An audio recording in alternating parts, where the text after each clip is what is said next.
Olá pessoal, tudo bem? Sejam bem-vindos a mais um vídeo aqui do canal. E hoje eu vim responder uma pergunta que vocês me pediram muito lá no Instagram. E aí eu vim contar pra vocês como que eu faço o meu caderno de questões. Bora lá?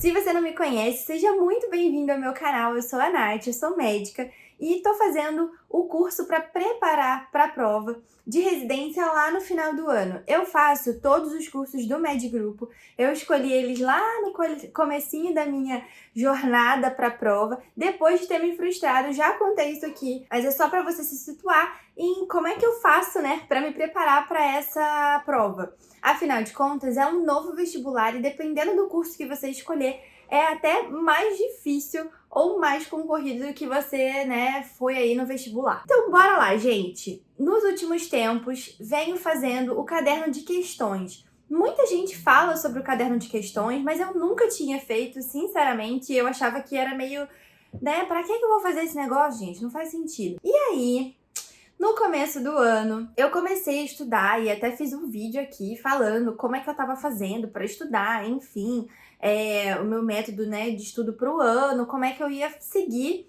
logo no comecinho. Afinal de contas, o MedGrupo, eles começam com as aulas logo assim que começa o ano. Então, você já começa o ano já estudando pra caramba. E aí, como eu já tinha feito os dois módulos, né, tanto do Med Curso quanto do Med, eu agora sou Med Master. Então, eu tenho o privilégio, né, de ter acesso aos dois conteúdos. E eu escolhi esse ano para fazer o Med, porque eu acho que é mais prático, fala mais a linguagem da clínica, como que o paciente se apresenta na realidade, né, o quadro sindrômico. Então, eu faço o Med, eu sigo o Med, mas tenho acesso às duas plataformas. Isso é muito legal para quem já é ex-aluno aí do MedGrupo, enfim, eu acho que vale muito a pena, você paga muito menos do que se você fosse pagar um outro cursinho qualquer. E além de você ter acesso tanto ao Med Curso quanto ao Med, você tem acesso a tudo das ferramentas do MedSoft, você também tem acesso ao intensivão no final do ano. Então, assim, são várias coisas, assim, que você é um aluno normal, né, de novo, e você tem todas essas bonificações por já ter sido aluno deles ali lá no passado. Então, eles não te largam depois que a prova acontece. Você não passou? Tudo bem, não tem problema, bora lá que a gente vai junto novamente. E aqui, cá estou eu novamente. Então, deixa eu explicar pra vocês o que aconteceu. Contei num outro vídeo aqui também que eu fui seguindo esse meu projeto, né, do que eu achava que eu deveria fazer e quebrei a cara, gente. Cheguei na mentoria, que era específica para o Med Master, e, gente, tudo que eu tava fazendo, tudo, do começo até o fim, não estava adequado ao Med Master. Eu estava fazendo como se eu fosse uma aluna normal, como se eu nunca tivesse visto aquele conteúdo, assistido aquelas aulas. E, na verdade, gente, eu já tenho meus resumos, eu já participei, né, das duas modalidades. Então, assim, eu não precisava seguir à risca tudo aquilo de novo.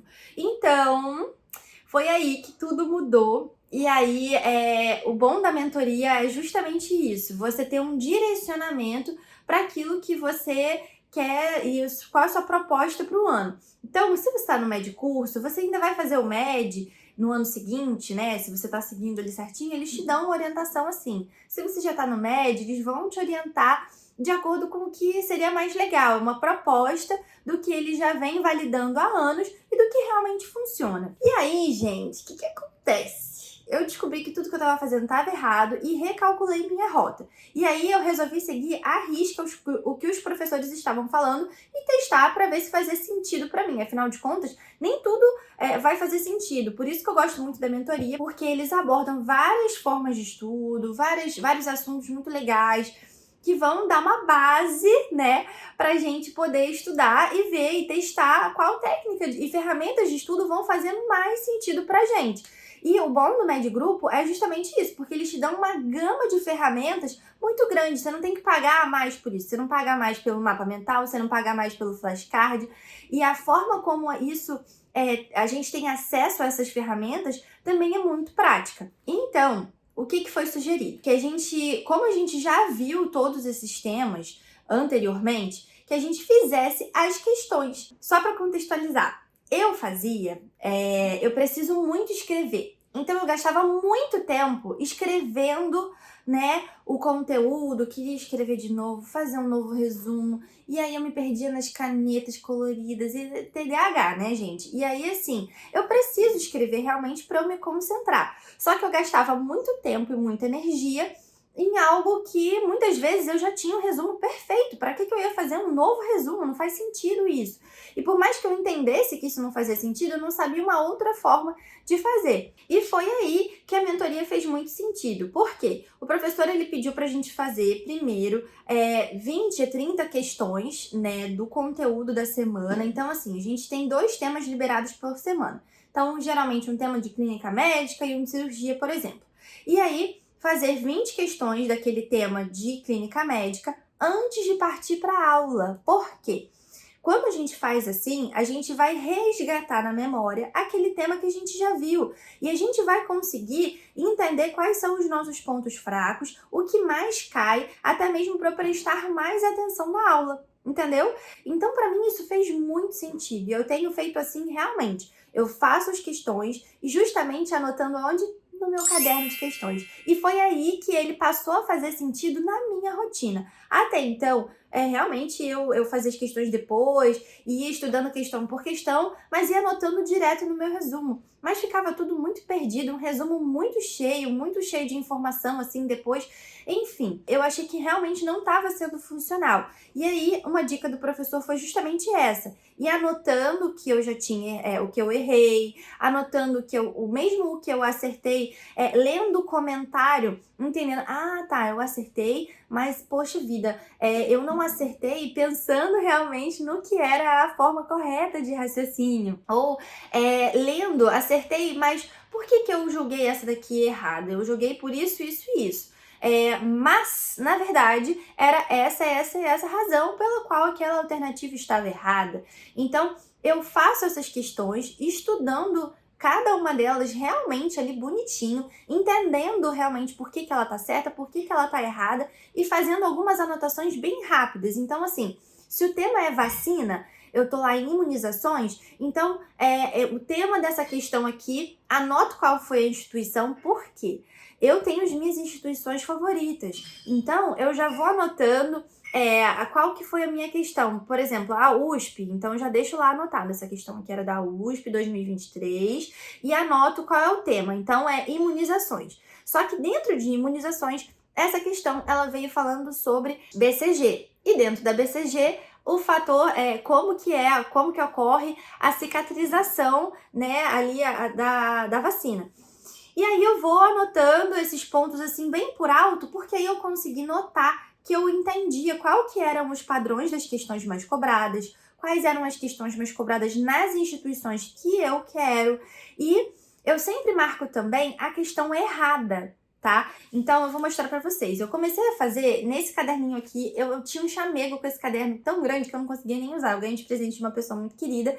E aí ele ficou ali muito tempo sem usar. E aí eu comecei a usar justamente para fazer as minhas questões. E olha só como é que eu coloco, ó. Eu disponho questão por questão. Depois eu fui entendendo que valia a pena, ó. No começo eu só anotava o número 1, 2, 3 e 4. Só que depois eu não sabia qual que era da USP, qual que era da Unicamp, qual que era do SUS São Paulo, enfim. E aí eu fui ajustando isso. E agora eu anoto também qual que é a instituição aqui junto com o número da questão, para eu não me perder. E aí, gente, se você reparar, tudo que está sublinhado com o marca-texto são as questões que eu errei. Então, eu anoto todo, né, desse jeitinho que eu falei para vocês e especifico, né, como marca-texto as questões que eu errei. Por quê? Na hora que eu for assistir a aula, eu vou lembrar, putz, essa questão aqui, como é que ela era? Eu errei, eu lembro que eu errei uma questão que tinha justamente isso. Volto aqui na questão e dou uma lidinha. Então, assim, ó, por exemplo, essa daqui, ó, o tema era oxiuríase, enteróbios, e era questão de parasitoses, e eu errei. E essa questão era uma questão do SUS São Paulo, uma instituição que eu quero também. Então, eu já fico ali, né, com tudo mais ou menos. Opa, não posso errar essa questão. Por que eu errei? Depois eu vou voltar e vou continuar fazendo as questões para poder entender. E aí, gente, o que acontece? Além de usar o meu caderno de questões, ele não é só de questões. O que eu faço nesse caderno também? Esse é o caderno que vai me ajudar na aula. Por quê? Lembra que eu expliquei que o professor falou para a gente começar com 20 a 30 questões antes da aula? Então, o modo de assistir a aula também mudou para mim. E aí, qual foi a dica? Se você é uma pessoa que já viu aquele conteúdo e que lembra razoavelmente bem daquele tema, que não tem necessidade, não tem muita dificuldade, ou assim, né, putz, aquela aula eu não assisti aquele ano, não tenho resumo, não tenho material, não tenho nada. Aí essa aula você vai sentar e vai assistir com calma, quem sabe fazendo realmente o seu material de apoio, resumo, enfim. Mas, como eu tenho um resumo praticamente de 99% das aulas, eu então usava o resumo para ir acompanhando a minha aula, mas em vez de ficar anotando no próprio resumo, eu estou usando justamente o próprio caderno de questões. Por quê? Fica mais fácil para mim ali depois, na hora das minhas revisões e na hora de fazer a questão, de achar esses pontos importantes. E repara como que mudou. Geralmente o meu resumo era todo floreadinho, em tópicos, muito bonitinho, nananana. Continuo fazendo em tópicos, mas olha só a diferença. Agora, eu vou anotando tudo muito bem sucinto, o que o professor vai falando, assisto lá no 1.5, 2x, até porque isso aumenta a minha concentração, mas isso é uma coisa muito peculiar e muito específica minha, que eu descobri depois de um tempo. Então, assim, se pra você isso não faz sentido, assiste no tempo normal, tá? Mas, como eu já vi todos esses conteúdos, como eu funciono já em 2x, então me concentra mais assistir acelerada a aula. E aí, gente, eu vejo tudo e vou anotando só em tópicos. Vou colocando, aqui, ó, oxiuríase. Olha só, coloquei o quadro clínico e tal, coloco bem resumidinho, sem muita firula, anoto de caneta vermelha ou rosa, ou enfim, com glitter piscando, só realmente aqueles pontos que eu vi que eu errei lá naquelas questões iniciais. Então isso é muito legal, até porque aumenta o meu foco na questão para justamente o que é meu ponto de deficiência. Então, eu tô amando fazer o caderno de questões desse jeito. E aí, gente, depois como é que eu faço? Continuo a fazer as minhas questões, volto para as questões aqui de novo no caderno de questões, mas agora com um pouco mais de maturidade na hora de fazer as questões que faltam, né? Aquelas questões, 60 questões da semana.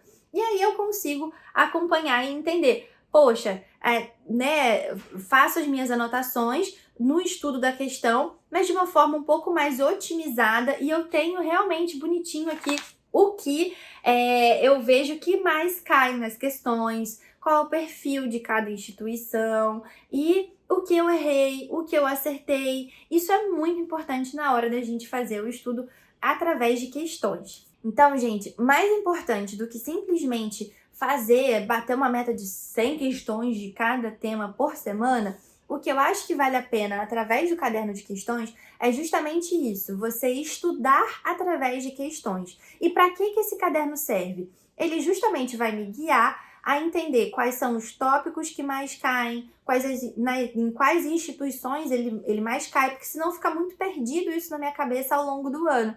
E eu vi que isso está sendo bem legal. Tanto é que já acabei esse aqui e agora estou com esse outro aqui, que eu achei até mais prático, porque ele é um caderno de disco da coleção da irmã de uma amiga minha e ela teve que pausar a lojinha dela porque ela tá fazendo faculdade na UERJ também e é bem puxado, enfim. E aí, gente, eu vou mostrar pra vocês que eu acho que vai, assim, ó, primeiro, ele é super fininho, a capinha dele é mais fina do que o caderno de disco normal, os convencionais, né? O do caderno de disco original, ele tem uma capa super grossa, eu tenho, e eu acho muito pesado, enfim, disfuncional na hora de escrever. E aí, como é que eu tô fazendo, então? Ó, nesse daqui, eu consigo tirar a folha, então eu consigo fazer a questão, fazer bonitinho, e anotando, e eu tô deixando os tópicos separados, então eu venho aqui, ó, e coloco tudo bonitinho, o que é de GO, o que é de cirurgia, clínica médica, enfim, com esses marcadores aqui em cima, tá vendo? E aí eu consigo ir separando os bloquinhos, porque eu só remover as folhas de cada lugar, eu acho que ficou muito melhor. Por exemplo, fui fazer um bloco de questões do Med Smart. E aí, isso também me ajudou bastante, porque o Med Smart, você pode escolher várias formas de fazer questões. Esse daqui era um mix de questões. Então, ia ter questão de vacinação, de preventiva, enfim, vários temas. Eu consegui fazer, ó, ia fazendo a questão, coloco qual é a instituição aqui, e dou aquela sublinhadinha se eu errei aquela questão. E aí eu já sei, eu tenho que me atentar mais nisso quando eu for ver aquela disciplina. E aí tem sido muito legal, anoto o que é importante lá, que estava escrito lá no comentário das questões. Os comentários são extremamente ricos, todas as questões são comentadas em vídeo e em texto. E se ela tiver imagem ainda, tem explicação da imagem, com, né, tudo desenhadinho ali, bonitinho, com vídeo às vezes do comentário do radiologista. Então isso é muito mais enriquecedor do que simplesmente sair fazendo um monte de questão sem entender e sem estudar tópico por tópico daquela questão e aprofundar ainda mais o meu conhecimento. Mas para o meu conhecimento não ficar solto, eu gosto de fazer essas anotações, porque às vezes tem uma coisa ou outra que no meu resumo eu não faltei, eu não anotei com tanta ênfase, e eu gosto de notar justamente esse padrão. Ó, por exemplo, aqui, ó, eu fui fazendo as questões de GO, e aí eu fui notando que tinha um padrão, tipo, mola, o que caía de mola, clínica, o que caía em relação à dor abdominal, né, na mulher, enfim. E eu fui notando qual era o meu padrão de erro. E isso foi muito mais enriquecedor na hora de ir partir para o conteúdo da aula. E depois, quando eu volto para fazer as outras questões, eu tenho mais maturidade e já consegui entender qual é o meu ponto fraco e aproveitar mais a aula. Então é mais rápido para fazer aula, eu faço mais questões e tô amando estudar desse jeito. Me diz aí como é que você tem feito as suas questões. Se você tiver alguma dica, deixa aqui embaixo pra gente poder se ajudar nesse processo. Um beijo e até a próxima. Tchau, tchau!